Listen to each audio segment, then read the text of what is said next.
arrest warrant against Benjamin Netanyahu. But the Israeli Prime Minister is still being welcomed in Washington. Netanyahu, whose war on Gaza has killed over 13,000 children, will shortly deliver a speech to both houses of Congress.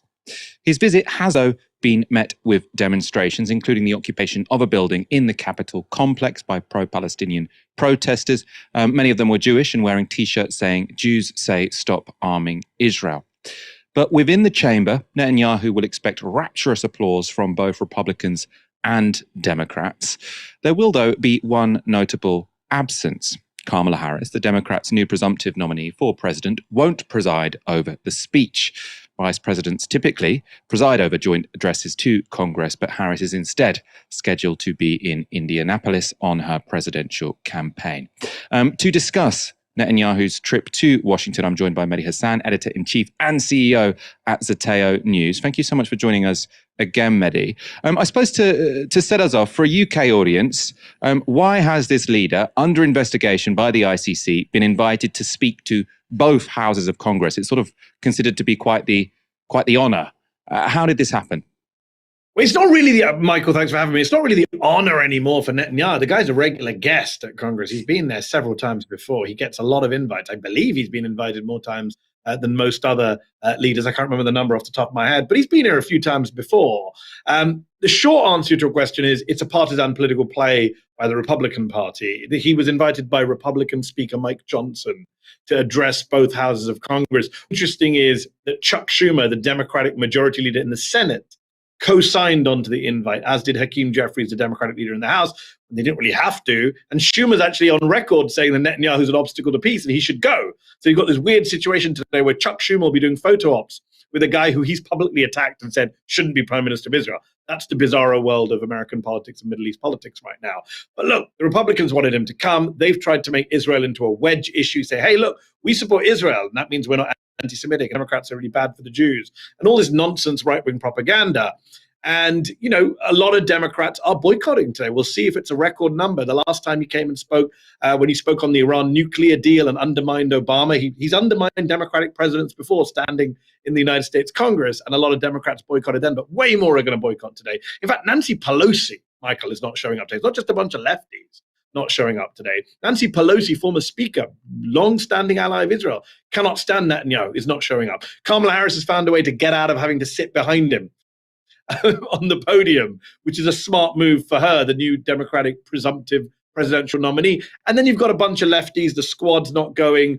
Bernie Sanders, who of course is Jewish, is also not attending. And not just Bernie Sanders, other senators like Jeff Merkley, Peter Welch of Vermont, they're saying, we're not going. This guy should, Joaquin Castro, who's a very influential Democrat in the House, he's just put out a statement saying Netanyahu should be in front of an international, not Congress. You never heard stuff like that before in Washington, D.C. from members of Congress. So things are changing.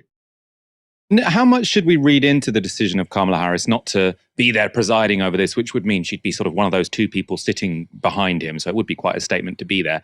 How much should we read into her not being there? Does this suggest she might be tougher on Netanyahu and the Israeli government if she were to replace Joe Biden as president? That is the $64,000 question, Michael. A lot of us have been asking, can Kamala Harris be better on Biden? Will be better on Gaza than Biden? Will Kamala Harris be better on Gaza than Biden? And look, I'm of the school of thought that says she will be, only because the bar is so low. Biden has been truly atrocious, not just in policy terms, but in rhetorical terms. He hasn't been able to show basic empathy for the Palestinians as a people in a way that Kamala Harris has. She's spoken out quite eloquently and passionately about the humanitarian nightmare in Gaza. Obviously, that nightmare is caused by her administration, so that's a problem. It is not helpful at all to her 3 months out from election, while the base is very anti-Netanyahu, to be seen sitting behind Benjamin Netanyahu as he lies about Gaza, as he defends war crimes in Gaza, and as he probably takes some digs at her administration, at her current boss, Joe Biden. So it's smart not to be there. We shouldn't overread into it. She is having a private meeting with Netanyahu. She's not going to come in and break relations with Benjamin Netanyahu or say, yes, send him to The Hague. Obviously not. Whether you are Democrat, Republican, whether you are moderate, center-right, center-left. In the longer term, as she actually runs for president, if she wins, is she going to come out and say, look, I'll be the first American president to pledge Palestinian statehood on my watch? That would be a big thing to announce. Whether she does it or not, let's see. I think she'll be marginally better than Biden. But as I say, the bar is so low, not something to celebrate. I mean, were she to sort of say something about Palestinian statehood, that would be very much not in line with her history on this topic. I mean, I was reading about this today. I'm obviously not an expert on Kamala Harris's political career, but as far as I understand it, when she was still a senator for California, she spoke to AIPAC. And one of the things she said in the speech was this big sort of proud defense of her commitment to Israel by saying the first thing she did when she became a senator in California was to co-sponsor a bill which was condemning the United Nations Security Council for itself condemning the expansion of settlements in the West Bank. And for sort of historical context here, this was one of the very few UN Security Council resolutions that the United States didn't veto because Obama thought, you know what, Israel have gone far enough, I'm not going to protect them anymore. So in that sense, Kamala Harris was to the right of Obama, and very much proudly so. So he was also on his way out the door, Michael, for context. That was, I think, December 2016. He was lame duck president. He abstained. She was very new at the time, obviously. She'd been elected. Look, Senate careers are Senate careers. It's very different to be in the legislature, where you face much more pressure on this issue, than being in the executive. Things change. She's all over the place. And that's both a good thing and a bad thing, Michael. So, for example, when she ran for the Democratic president nomination in 2020, she was supporting Medicare for all, like universal health care, the Bernie Sanders position. She was supporting a Green New Deal. Then she kind of trimmed back to the center when she was Biden's running mate. So, she's not an ideologue, and that's both a good thing and a bad thing. For the left, it might be, well, she doesn't believe in anything. That's not always a bad thing. If she doesn't believe anything strongly, that's someone who could be lobbied, persuaded. I don't think she's going to come out on Palestinian state or anything else because she suddenly sees the light, justice and peace. I think she's going to do it for one of two reasons. One is because she sees the electoral advantage of doing it. Right now, Joe Biden was on course to lose Michigan, partly because a lot of people in Michigan are Arab American, Muslim American, Black American, young American who don't like the administration's Gaza policy. So if she's smart, she'll do some kind of reset to try and get Michigan back in play. And separately, people who have interviewed her say, just from a human point of view, as a woman of color, as someone who doesn't have Biden's history on this issue, when she's seen the humanitarian situation in Gaza, she's actually been outraged. Joan Walsh of The Nation did a big profile piece on Kamala Harris that's just come out today.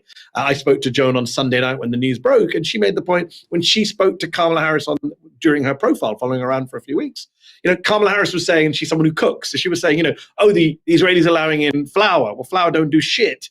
That was the phrase she used, without clean water. What are we doing about clean water? So there's just some basic humanitarian stuff that we hope engage in that Joe Biden has not bothered to engage in. And I suppose I can see why, with all due respect, everyone wants Kamala Harris to beat Donald Trump, or most people who are sort of vaguely to the left want Kamala Harris to beat Donald Trump. Yes. And it seems to me that this has sort of led lots of people to say, well, we might as well then give her the benefit of the doubt. And lots of things which were once seen as flaws of Kamala Harris are now being sort of portrayed as sort of positives. So obviously she completely tanked in the primaries back in 2020 because she clearly stood before a vote was cast. Well, because she so clearly stood for nothing. And I suppose while I can understand why there is this enthusiasm, right? If you want someone to win the presidency, you might as well just, go all in instead of sort of saying, oh, she's crap, but we'll still vote for her. But I mean, should we also allow a bit more space for sort of realism about this person who doesn't seem to stand for anything? When she gets into the White House, is it really going to be the left she's listening to, or is it going to be Wall Street?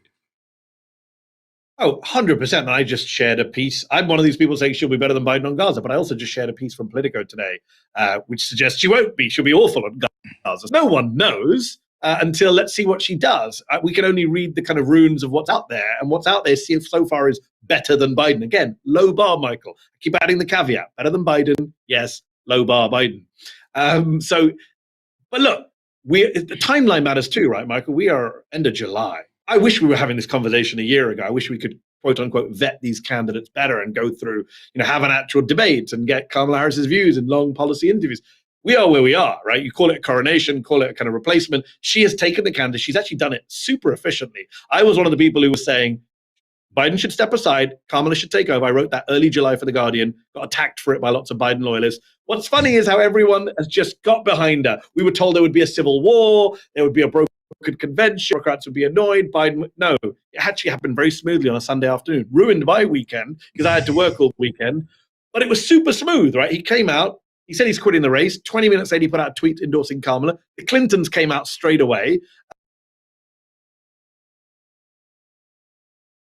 And then a bunch of senators, House members, governors all fell in line. She raised $81 million in 24 hours, more than any politician in American history has raised in 24 hours. 30,000 people signed up to knock on doors for the Democrats on day one.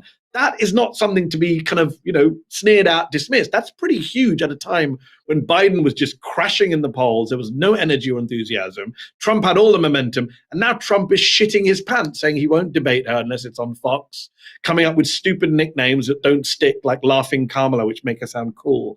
The Republicans are all over the place. So, yeah, as someone who's anti-fascist and anti-Trump, I'm quite amused to see how they're melting down in the face of a younger, more eloquent, more energetic candidate. Again, the bar is so low. Yeah, I mean, the way that she sort of has entered the race, I think, has played to her strengths, because basically one of the, she's young and relatively articulate. So sort of if she had been up against other relatively articulate people who actually believed in stuff, maybe it would have been difficult. But she's clearly younger than Joe Biden. And the biggest problem everyone had with Joe Biden was that he was very, very old.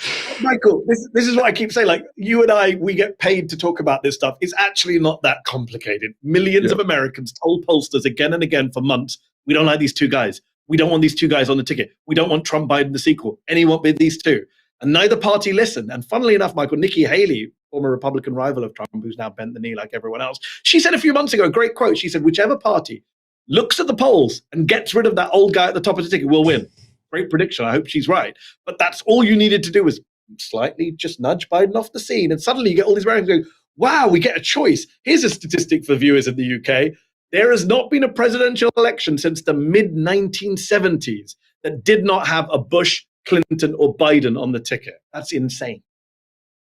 Yeah, hopefully, I mean, in 4 years' time, we could be sort of saying the same thing, but just adding Trump to it, and then you can sort of just make it longer and longer and longer. Final question. So when Joe Biden was the candidate and before the debate, so obviously after that disastrous debate, just everything turned to his age and will he drop out? Before that, the big concern of Democratic strategists seemed to be that sort of the election campaign would be derailed by Palestine protesters turning up at various Biden speeches and sort of calling him Genocide Joe or changing the conversation to being about Gaza. Do you think that with Harris as the nominee, that's still going to be happening? Or do you think sort of people will give her the benefit of the doubt because she has some distance from the policy decisions of the White House over the past year? It's a great question. I think we'll wait and see what happens in Chicago at the Democratic National Convention. There were huge protests planned. I still think you'll get protests. There are people who say she's as tainted by it as anyone else. It's the Biden-Harris administration. She's the vice president in the same government that sold all these weapons. But interestingly, Americans are actually a very forgiving bunch, quite an amnesiac bunch. And if you look at the polling on the economy, for example, there's polling out this week, Michael, that shows that Americans don't blame her for inflation, which is hilarious because that was a big, more than his age. The thing that actually hurt Biden early on was the inflation issue last year, which was pinned solely around his neck. But it's interesting not being pinned around Kamala Harris's neck. So I wonder on Gaza whether there is that sense of, well, she's someone new and different. I've spoken to folks of the uncommitted movement, Michael. These are people who voted uncommitted in the primaries, not for Biden Democrats, who said, look, we're holding back our support until we see a change of policy on Gaza. They're saying to me, look, we're willing to give it the benefit of that, but we need to see policy change. Rhetoric is not enough. We will still be lobbying for an arms embargo at the DNC. But look, the personal hatred for Joe Biden from people who care strongly about Gaza, that has been dealt with in a way. Like, it was Genocide Joe, right? It wasn't Genocide Democrats. It was Abandon Biden was the campaign in Michigan, not Abandon Democrats. So a lot of it was centered, rightly or wrongly, around the figure, the person of the president. And by moving him off the scene, Democrats do get a chance, at least, what's the phrase, permission to be heard again on this issue. What she does with it, well, let's see.